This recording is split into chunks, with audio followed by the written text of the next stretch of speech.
ଆସିଲା କଳା ପାହାଡ଼, ଭାଙ୍ଗିଲା ଲୁହର ବାଡ଼, ପିଇଲା ମହାନଦୀର ପାଣି। ହଁ ବନ୍ଧୁ, ନିଶ୍ଚିନ୍ତ ଭାବରେ ଆମ ମନ ମଧ୍ୟରେ ଏକ ପ୍ରଶ୍ନବାଚୀ ସୃଷ୍ଟି କରୁଛି ଯେ କିଏ ଏହି କଳା ପାହାଡ଼? କାହିଁକି ସେ ଆକ୍ରମଣ କରିଥିଲା ସମ୍ପୂର୍ଣ୍ଣ ଉତ୍କଳ ଉପରେ? କାହିଁକି ସେ ଭାଙ୍ଗି ପକାଇଥିଲା ପ୍ରାଚୀନ ମନ୍ଦିର ସବୁ? କାହିଁକି ସେ ପୁରୀର ଜଗନ୍ନାଥ ମନ୍ଦିର ମଧ୍ୟରେ ପ୍ରବେଶ କରିବାକୁ ପଛେଇ ନଥିଲା? ତେବେ ଆସନ୍ତୁ ଜାଣିବା ଆଜିର ଏହି କାହାଣୀରେ ସମ୍ପୂର୍ଣ୍ଣ ତଥ୍ୟ ଯେ କଳା ପାହାଡ଼ କିଏ। ଯେମିତି ଆଜି ଆମ ମନ ଭିତରେ ଏକ ପ୍ରଶ୍ନବାଚୀ ସୃଷ୍ଟି କରୁଛି, ସେଦିନ ବି ଉତ୍କଳର ପ୍ରତ୍ୟେକ ଜନସାଧାରଣମାନଙ୍କ ଭିତରେ, ଉତ୍କଳର ପ୍ରତ୍ୟେକ ଭକ୍ତମାନଙ୍କ ଭିତରେ ଏହି ପ୍ରଶ୍ନବାଚୀ ସୃଷ୍ଟି କରିଥିଲା ଯେ କିଏ ଏହି କଳା ପାହାଡ଼, କିଏ ସେହି ଯୋଗମାୟା? ତେବେ ଆସନ୍ତୁ ଶୁଣିବା ସମ୍ପୂର୍ଣ୍ଣ କାହାଣୀଟି। ଆଶା କରେ ଏହି କାହାଣୀ ଆପଣଙ୍କୁ ନିଶ୍ଚିନ୍ତ ଭାବରେ କଳା ପାହାଡ଼ର ସମ୍ପୂର୍ଣ୍ଣ ତଥ୍ୟ ଦେବା ସହିତ ଆପଣଙ୍କର ହୃଦୟକୁ ସ୍ପର୍ଶ କରିବ। ଶ୍ରୀକ୍ଷେତ୍ରର ମହୋଦଧି ତଟବର୍ତ୍ତୀ ପବିତ୍ର ସ୍ୱର୍ଗଦ୍ୱାର ନିକଟରେ ଝାଟି ମାଟିରେ ନିର୍ମିତ ଗୋଟିଏ କ୍ଷୁଦ୍ର କୁଟୀର। କୁଟୀରର ଅଧିବାସୀ ଜଣେ ସନ୍ନ୍ୟାସୀ ଓ ଜଣେ ସନ୍ନ୍ୟାସିନୀ। ସର୍ବସାଧାରଣରେ ପରିଚିତ ସେମାନଙ୍କର ନାମ କଳା ପାହାଡ଼ ଓ ଯୋଗମାୟା। କଳା ପାହାଡ଼ର ପ୍ରକୃତ ନାମ ଥିଲା କଳାଚାନ୍ଦ। ସେ ବିରଜା ଗ୍ରାମରେ ଗୋଟିଏ ବ୍ରାହ୍ମଣ କୂଳରେ ଜନ୍ମଗ୍ରହଣ କରିଥିଲା। ପିଲାଦିନରୁ ସେ ଥିଲା ଭକ୍ତିଭାବାପନ୍ନ। ସୁମଧୁର ସ୍ୱରରେ ଜଣାଣ, ଭଜନ ଓ ଶ୍ଲୋକ ଆଦି ପାଠ କରି ସେ ଜନମନ ହରଣ କରୁଥିଲା। ଥରେ ପ୍ରେମାନନ୍ଦ ନାମରେ ଜଣେ ସନ୍ନ୍ୟାସୀ ବିରଜା ଗ୍ରାମରେ ଅତିଥି ହୋଇଥିଲେ। ପିତୃଶୂନ୍ୟ ବାଳକ କଳାଚାନ୍ଦ ସନ୍ନ୍ୟାସୀଙ୍କ ପ୍ରତି ଆକୃଷ୍ଟ ହୋଇ ତାଙ୍କଠାରୁ ଦୀକ୍ଷା ଗ୍ରହଣ କରିଥିଲା ଏବଂ ଧର୍ମ ମତରେ ନିଜର ଜୀବନକୁ ପରିଚାଳିତ କରିବା ପାଇଁ ମନସ୍ଥ କରିଥିଲା। ପିତାଙ୍କର ମୃତ୍ୟୁ ପରେ ମାତାଙ୍କର ଭରଣ ପୋଷଣର ଦାୟିତ୍ୱ କଳାଚାନ୍ଦ ଉପରେ ପଡ଼ିଥିଲା। ତେଣୁ ସେ ଗୌଡ଼ ଦରବାରରେ ଚାକିରି କରିବା ପାଇଁ ବଙ୍ଗର ନବାବ ସୁଲେମାନଙ୍କ ନିକଟରେ ଦରଖାସ୍ତ କଲା। ସୁଲେମାନ ତାଙ୍କୁ ଫୌଜଦାର ପଦରେ ନିଯୁକ୍ତି ଦେଇଥିଲେ। କଳାଚାନ୍ଦ ନିଜର ସାହସ ପାଇଁ କେବଳ ପ୍ରସିଦ୍ଧି ଅର୍ଜନ କରିନଥିଲା, ସେ ଥିଲା ଅତ୍ୟନ୍ତ ସୁନ୍ଦର। ତାର ରୂପରେ ମୁଗ୍ଧ ହୋଇ ସୁଲେମାନଙ୍କର କନ୍ୟା ଦୁଲାଳି ତାକୁ ବିବାହ କରିବାକୁ ଇଚ୍ଛା ପ୍ରକାଶ କରିଥିଲା। କିନ୍ତୁ ହିନ୍ଦୁ କୁଳୋଦ୍ଭବ କଳାଚାନ୍ଦ ମୁସଲମାନ କନ୍ୟାର ପାଣି ଗ୍ରହଣ କରି ସ୍ୱଧର୍ମ ନଷ୍ଟ କରିବାକୁ ଅନିଚ୍ଛୁକ ହୋଇ ଏପରି ବିବାହ କରିବାକୁ ସ୍ପଷ୍ଟ ମନା କରିଦେଇଥିଲେ। ଫଳରେ ନବାବ ବିଶେଷ କ୍ରୁଦ୍ଧ ହୋଇ କଳାଚାନ୍ଦକୁ ବନ୍ଦୀ କରିଥିଲେ ଏବଂ ରାତ୍ରି ଶେଷକୁ ତାକୁ ଶୂଳି ଦେବା ପାଇଁ ଆଦେଶ ଦେଇଥିଲେ। ପରଦିନ ପ୍ରଭାତରେ ଶୂଳିର ଆୟୋଜନ ହେଲା ଓ ଶୂଳି ଦେବା ସ୍ଥାନକୁ କଳାଚାନ୍ଦକୁ ନିଆଗଲା। ଏହି ସମୟରେ ଦୁଲାଳି ଦୌଡ଼ି ଦୌଡ଼ି ଆସି କଳାଚାନ୍ଦର ପାଦରେ ପଡ଼ି କହିଲା, ପ୍ରାଣେଶ୍ୱର, ଏ ଦାସୀ ପ୍ରତି ଅନୁକମ୍ପା ହେଉ। ଆପଣଙ୍କୁ ସ୍ୱାମୀ ରୂପେ ନ ପାଇଲେ ମୁଁ ଆତ୍ମହତ୍ୟା କରି ପ୍ରାଣ ତ୍ୟାଗ କରିଦେବି। ଦୁଲାଳିର ଏପରି ନୈସର୍ଗିକ ପ୍ରେମ ନିବେଦନରେ କଳାଚାନ୍ଦର ହୃଦୟ ଦ୍ରବୀଭୂତ ହୋଇଗଲା। ସେ ଦୁଲାଳିକୁ ବିବାହ କରିବା ପାଇଁ ସମ୍ମତି ପ୍ରଦାନ କଲା। ଯଥା ସମୟରେ କଳାଚାନ୍ଦ ଓ ଦୁଲାଳିର ବିବାହ କାର୍ଯ୍ୟ ସମ୍ପନ୍ନ ହେଲା। ସୁଲେମାନ ଖୁସି ହୋଇ କଳାଚାନ୍ଦକୁ ସେନାପତି ପଦରେ ଅଧିଷ୍ଠିତ କରିଥିଲେ। କଳାଚାନ୍ଦ ସମ୍ମାନ, କ୍ଷମତା ସବୁକିଛି ପାଇଲେ ମଧ୍ୟ ତତ୍କାଳୀନ ସମାଜ ତାକୁ ଆଉ ଗ୍ରହଣ କରିପାରିଲା ନାହିଁ। ଧର୍ମରୁ ବିଚ୍ୟୁତ ହୋଇଥିବାରୁ ଗ୍ରାମବାସୀମାନେ ତାକୁ ଏକ ଘରିକିଆ କରିଦେଲେ। କଳାଚାନ୍ଦର ବାତା ମଧ୍ୟ ପୁତ୍ରର ଏପରି ଆଚରଣକୁ ଦେଖି ବିଚଳିତ ହୋଇପଡ଼ିଲେ ଏବଂ ଗୃହ ସଂସାର ପରିତ୍ୟାଗ କରି ବୃନ୍ଦାବନକୁ ପ୍ରସ୍ଥାନ କଲେ। କଳାଚାନ୍ଦ ଶ୍ରୀକ୍ଷେତ୍ରକୁ ଯାଇ ମୁକ୍ତି ମଣ୍ଡପରେ ଥିବା ପଣ୍ଡିତମାନଙ୍କ ନିକଟରେ ପ୍ରାୟଶ୍ଚିତ ପାଇଁ ଆବେଦନ କଲା। କିନ୍ତୁ ପଣ୍ଡିତମାନେ ମୁସଲମାନ କନ୍ୟାର ପାଣି ଗ୍ରହଣ କରିଥିବା ହେତୁ କଳାଚାନ୍ଦକୁ ପୁନର୍ବାର ହିନ୍ଦୁ ଧର୍ମରେ ଗ୍ରହଣ କରିବାକୁ ବାରଣ କରିଦେଲେ। କଳାଚାନ୍ଦ ଅନନ୍ୟୋପାୟ ହୋଇ ସିଂହଦ୍ୱାର ଆଗରେ ଚକ୍ଷୁ ବନ୍ଦ କରି ପଡ଼ି ରହିଲା। ଏହିପରି 3 ଦିନ 3 ରାତି ଭୋକ ଉପାସରେ ପଡ଼ି ରହିଲେ ମଧ୍ୟ ମୁକ୍ତିମଣ୍ଡପର ପଣ୍ଡିତମାନେ ତା ପ୍ରତି କୌଣସି ଅନୁକୂଳ ମନୋଭାବ ଦେଖାଇଲେ ନାହିଁ। ଫଳରେ କଳାଚାନ୍ଦ ବିଶେଷ ଭାବରେ କ୍ରୁଦ୍ଧ ହୋଇ ବିରକ୍ତିର ସହିତ ଜଗନ୍ନାଥଙ୍କର ଉଦ୍ଦେଶ୍ୟରେ କହିବାକୁ ଲାଗିଲା, ହେ ଦାରୁ ବ୍ରହ୍ମ, ବୁଝିଲି ତୁମେ ଜଗନ୍ନାଥ ପତିତ ପାବନ ନୁହେଁ, ତୁମେ କେବଳ ଦାରୁ ପ୍ରାଣହୀନ, ଜ୍ଞାନହୀନ, ଶକ୍ତିହୀନ। ତୁମେ ଯଦି ପତିତ ପାବନ ହୋଇଥାନ୍ତ ତେବେ ତୁମ ଶ୍ରୀକ୍ଷେତ୍ରରେ ମୁଁ ଏପରି ଅପମାନ ପାଇନଥାନ୍ତି। ତୁମେ ଭଣ୍ଡ, ତୁମର ପଣ୍ଡାମାନେ ମଧ୍ୟ ଭଣ୍ଡ। ଯେଉଁଠାରେ ଅନୁତପ୍ତର ସୁବିଚାର ହୁଏ ନାହିଁ ସେଠାରେ କ'ଣ ଧର୍ମ ଥାଏ? ସେଠାରେ ଥାଏ ଖାଲି ଭଣ୍ଡାମି ଓ ମିଥ୍ୟାଚାର। ତେଣୁ ହେ ଜଗନ୍ନାଥ, ତୁମ ସିଂହଦ୍ୱାରରେ ମୁଁ ଆଜି ପ୍ରତିଜ୍ଞା କରୁଛି, ସମଗ୍ର ଭାରତବର୍ଷରୁ ଏପରି ପ୍ରବଞ୍ଚନାମୟ ପୌତଳିକତା, ଶଠତା, ଭଣ୍ଡାମି ଓ କପଟ ଧର୍ମ ଧ୍ୱଂସ କରିବି। ସିଂହଦ୍ୱାର ନିକଟରେ ଏପରି ପ୍ରତିଜ୍ଞା କରି କଳାଚାନ୍ଦ ବଙ୍ଗଭୂମିକୁ ଫେରି ଆସିଲା ଏବଂ ବଙ୍ଗର ନବାବ ସୁଲେମାନଙ୍କୁ ଏ ବିଷୟରେ ଜଣାଇ ସୈନ୍ୟ ସାହାଯ୍ୟ କରିବାକୁ ଅନୁରୋଧ କଲା। ବଙ୍ଗର ନବାବ ସୁଲେମାନ ଓଡ଼ିଶା ଆକ୍ରମଣ କରି ରାଜ୍ୟ ବିସ୍ତାର କରିବା ପାଇଁ ସୁଯୋଗ ଅପେକ୍ଷାରେ ଥିଲେ। ତେଣୁ କଳାଚାନ୍ଦର ସାହାଯ୍ୟ ଭିକ୍ଷା ତାଙ୍କର ଏହି ଇଚ୍ଛାକୁ ଦୃଢ଼ୀଭୂତ କଲା। ସେ ନିଜ ଜାମାତାର ଅପମାନର ପ୍ରତିଶୋଧ ନେବା ପାଇଁ ଦୃଢ଼ ପରିକର ହେଲେ। ଏଣେ ଉତ୍କଳ ସମ୍ରାଟଙ୍କର କରଦ ରାଜ୍ୟ ସାରଙ୍ଗଗଡ଼ର ରାଜା ରାମଚନ୍ଦ୍ର ଭଞ୍ଜ ଉତ୍କଳ ସିଂହାସନ ଅଧିକାର କରିବା ପାଇଁ ଲାଳାୟିତ ଥିଲେ। ଏହି ସୁଯୋଗରେ ସେ ଶିଖି ମହାପାତ୍ର ଓ ମନାଇ ମହାପାତ୍ରଙ୍କୁ ବଙ୍ଗ ନବାବ ସୁଲେମାନଙ୍କ ନିକଟକୁ ପଠାଇ ଉତ୍କଳ ଆକ୍ରମଣ କରିବା ନିମିତ୍ତ ଆହ୍ୱାନ ଜଣାଇଲେ। ସୁଲେମାନ ରାମଚନ୍ଦ୍ର ଭଞ୍ଜଙ୍କର ସାହାଯ୍ୟ ପାଇ ଉତ୍କଳ ଆକ୍ରମଣ କରିବାକୁ ପ୍ରସ୍ତୁତ ହେଲେ। ସେତେବେଳେ ଉତ୍କଳର ସମ୍ରାଟ ଥିଲେ ପ୍ରବଳ ପ୍ରତାପୀ ମୁକୁନ୍ଦ ଦେବ। ସେ ଚାରମୁଖରୁ ବଙ୍ଗ ନବାବଙ୍କର ଉତ୍କଳ ଆକ୍ରମଣ କରିବା ପାଇଁ ପ୍ରସ୍ତୁତି ବିଷୟରେ ସମ୍ବାଦ ପାଇ ଯୁଦ୍ଧ ନିମିତ୍ତ ପ୍ରସ୍ତୁତ ହେଲେ ଏବଂ ବଙ୍ଗ ନବାବ ଉତ୍କଳ ଆକ୍ରମଣ କରିବା ପୂର୍ବରୁ ସେ ନିଜେ ବଙ୍ଗ ଆକ୍ରମଣ କରିବାକୁ ମନସ୍ଥ କଲେ। ବଙ୍ଗ ଅଭିମୁଖେ ଯାତ୍ରା କରିବା ପୂର୍ବରୁ ସେ ପୁରନ୍ଦର ଜଗଦେବଙ୍କର ହସ୍ତରେ 10 ସହସ୍ର ସୈନ୍ୟ ଦେଇ ପୁରୀ ଓ ଜଗନ୍ନାଥ ମନ୍ଦିର ରକ୍ଷା କରିବାର ବ୍ୟବସ୍ଥା କଲେ ଏବଂ ଆଉ 10 ସହସ୍ର ସୈନ୍ୟ ଦ୍ୱାରା ବାରବାଟୀ ଦୁର୍ଗ ରକ୍ଷା କରିବାର ଭାର କୁନି ସାମନ୍ତରା ଓ ଯୁବରାଜଙ୍କ ହସ୍ତରେ ଅର୍ପଣ କରାଗଲା। ନିଜେ ମୁକୁନ୍ଦ ଦେବ 30,000 ସୈନ୍ୟ ନେଇ ବଙ୍ଗ ଆକ୍ରମଣ କରିବାକୁ ପ୍ରସ୍ଥାନ କଲେ। ଏହି ସମୟରେ କଳାଚନ୍ଦ ବହୁ ମୋଗଲ ସେନା ସହିତ ଗୁପ୍ତ ଜଙ୍ଗଲ ପଥରେ ଆସି ବାରବାଟୀ ଦୁର୍ଗ ଅବରୋଧ କଲା। ପ୍ରଥମେ କୁନି ସାମନ୍ତରାଙ୍କ ଯୁଦ୍ଧ କୌଶଳରେ କଳାଚନ୍ଦ କ୍ଷତବିକ୍ଷତ ହୋଇ ହତପ୍ରଭ ହୋଇପଡ଼ିଥିଲେ, କିନ୍ତୁ ପରେ ବହୁ ମୋଗଲ ସେନା ଆସି ତାଙ୍କୁ ସାହାଯ୍ୟ କରିବାରୁ ସେ ପୁଣି ବୀର ବିକ୍ରମରେ କୁନି ସାମନ୍ତରାଙ୍କ ସହିତ ଯୁଦ୍ଧରେ ପ୍ରବୃତ୍ତ ହେଲା। ଏହି ଯୁଦ୍ଧରେ କୁନି ସାମନ୍ତରା ନିହତ ହେଲେ ଏବଂ ଯୁବରାଜ ରାମଚନ୍ଦ୍ର ଦେବ ବନ୍ଦୀ ରୂପେ ଶତ୍ରୁ ଶିବିରକୁ ପ୍ରେରିତ ହେଲେ। କଳାଚନ୍ଦ ବାରବାଟୀ ଦୁର୍ଗ ଅବରୋଧ କରି ଶ୍ରୀମନ୍ଦିର ଧ୍ୱଂସ କରିବାକୁ ଅଗ୍ରସର ହେଲା। ମାର୍ଗରେ ଭୁବନେଶ୍ୱର ପଡ଼ିବାରୁ କଳାଚନ୍ଦର ନିର୍ଦ୍ଦେଶରେ ସେଠାରେ ଗୁଡ଼ିଏ ମନ୍ଦିର ଭୂପତିତ ହେଲା ଏବଂ କେତେଗୁଡ଼ିଏ ଅର୍ଦ୍ଧଭଗ୍ନ ଅବସ୍ଥାରେ ପଡ଼ି ରହିଲା। କାରୁକାର୍ଯ୍ୟ ଖଚିତ ବିଶ୍ୱର ବିସ୍ମୟ କୋଣାର୍କ ମନ୍ଦିର ମଧ୍ୟ ତା'ର ବିଷ ଦୃଷ୍ଟିରୁ ବର୍ତ୍ତି ପାରିଲା ନାହିଁ, ସବୁଦିନ ପାଇଁ ଭୂପତିତ ହେଲା। ଏହି ମନ୍ଦିର ନିକଟରେ ଥିବା କୋଣାର୍କ ମନ୍ଦିର ତୁଲ୍ୟ ରାମଚଣ୍ଡୀ ମନ୍ଦିର ମଧ୍ୟ ଏକାବେଳକେ ଧ୍ୱଂସ ପାଇଗଲା। ମାର୍ଗରେ ଏପରି ଅନେକ ମନ୍ଦିର ଭଙ୍ଗ କରି କଳାଚନ୍ଦ ଶ୍ରୀକ୍ଷେତ୍ରରେ ଆସି ଉପସ୍ଥିତ ହେଲା। ସେ ମନ୍ଦିର ଭଙ୍ଗ କରିବାକୁ ଉଦ୍ୟତ ହେବା ସମୟରେ ସମ୍ବାଦ ପାଇଲା ଯେ ସାରଙ୍ଗଗଡ଼ର ରାଜା ରାମଚନ୍ଦ୍ର ଭଞ୍ଜ ଉତ୍କଳ ସେନାଙ୍କୁ ପରାଜିତ କରି ନିଜକୁ ଉତ୍କଳର ସମ୍ରାଟ ବୋଲି ଘୋଷଣା କରୁଛନ୍ତି। ଏହି ସମ୍ବାଦ ପାଇ କଳାଚନ୍ଦ କ୍ରୋଧରେ ଉନ୍ମତ୍ତ ହୋଇ ତାହାଙ୍କୁ ହତ୍ୟା କଲା। ବିଶ୍ୱାସଘାତକ ରାମଚନ୍ଦ୍ର ଭଞ୍ଜଙ୍କୁ ହତ୍ୟା କରି ଜଗନ୍ନାଥ ମନ୍ଦିର ଅବରୋଧ କରିବାକୁ ଯିବା ସମୟରେ ଜଗନ ଦୂତ ନିକଟରୁ ସେ ସମ୍ବାଦ ପାଇଲା ଯେ ଉତ୍କଳ ସମ୍ରାଟ ମୁକୁନ୍ଦ ଦେବ ସୈନ୍ୟ ନେଇ ବଙ୍ଗଦେଶରୁ ଫେରି ଆସିଲେଣି।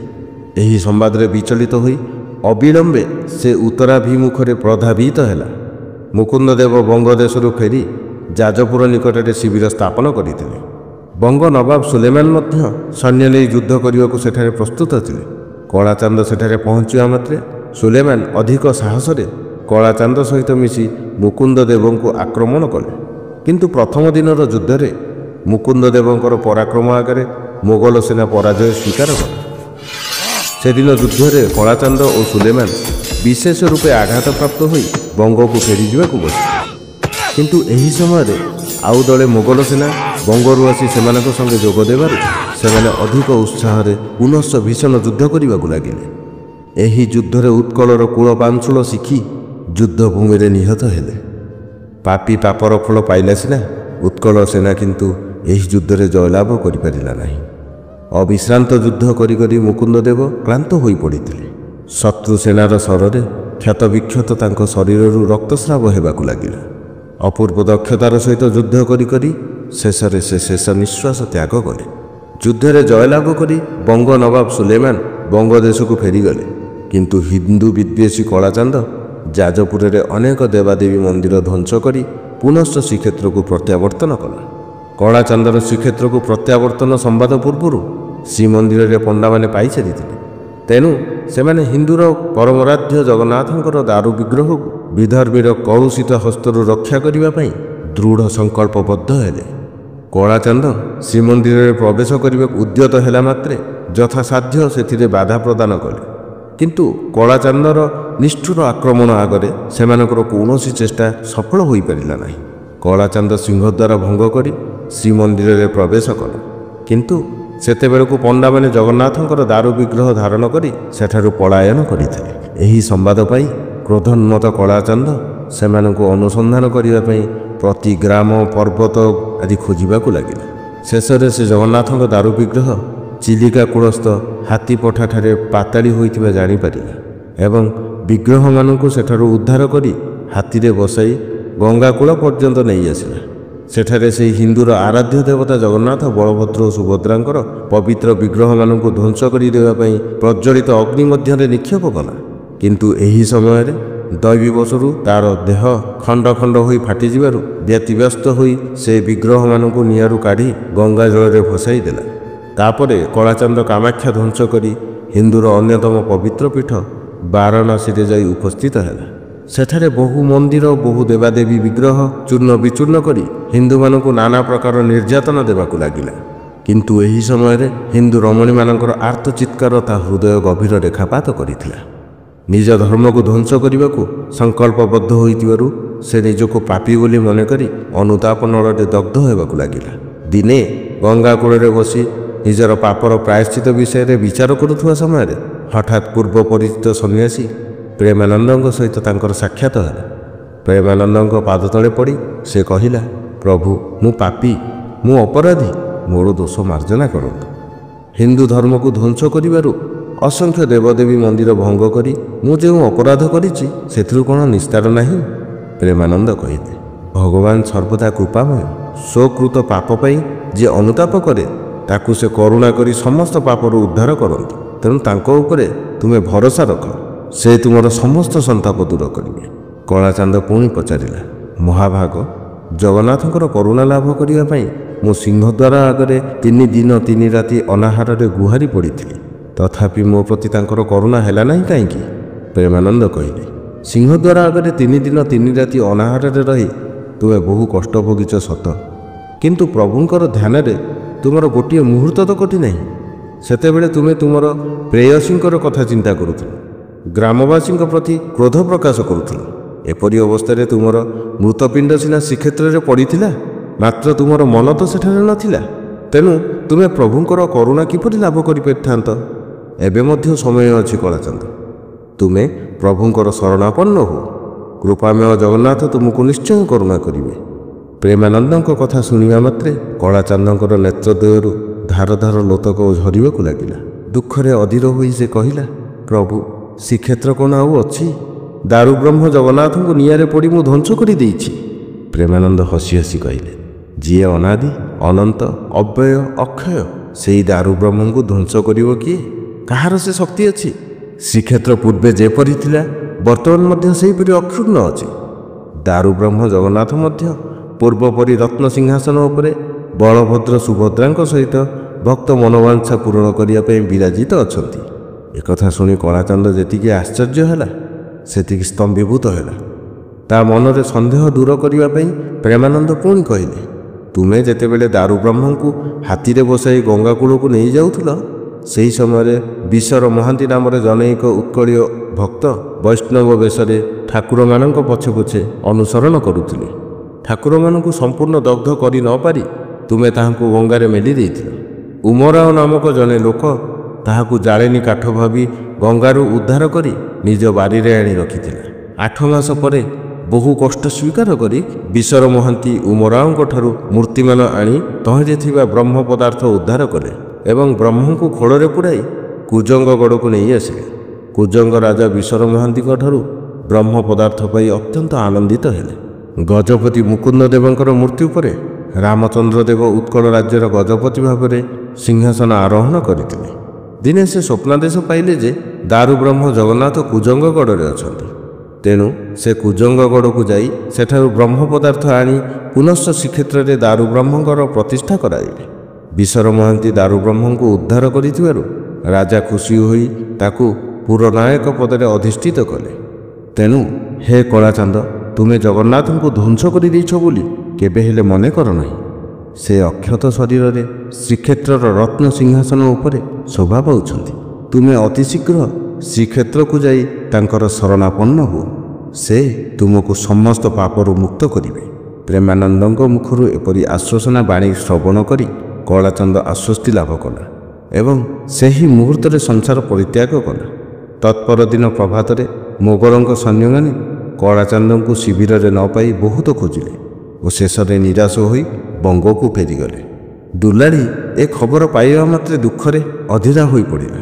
ସେ ସଙ୍ଗେ ସଙ୍ଗେ କାଶୀ ଗମନ ପୂର୍ବକ ବହୁ ଅର୍ଥ ବ୍ୟୟ କରି କାଶୀର ଭଗ୍ନ ମନ୍ଦିରଗୁଡ଼ିକ ମରାମତି କରିଦେଲା ଏବଂ ସ୍ୱାମୀଙ୍କୁ ତନ୍ନ ତନ୍ନ କରି ଖୋଜିବାକୁ ଲାଗିଲା। ଦିନେ କଳାଚାନ୍ଦ ସହିତ ଦୁର୍ଲାଳୀର ସାକ୍ଷାତ ହୋଇଗଲା। କଳାଚାନ୍ଦ ଓ ଦୁର୍ଲାଳୀ ସନ୍ନ୍ୟାସିନୀ ବେଶରେ କାଶୀ ପରିତ୍ୟାଗ କରି ତୀର୍ଥାଟନରେ ବହିର୍ଗତ ହେଲେ। ହରିଦ୍ୱାର, ବୃନ୍ଦାବନ, ଦ୍ୱାରକା, ରାମେଶ୍ୱର ପ୍ରଭୃତି ତୀର୍ଥ ପରିଦର୍ଶନ କରି ଶେଷରେ ସେମାନେ ଶ୍ରୀକ୍ଷେତ୍ରରେ ଆସି ପହଞ୍ଚିଗଲେ।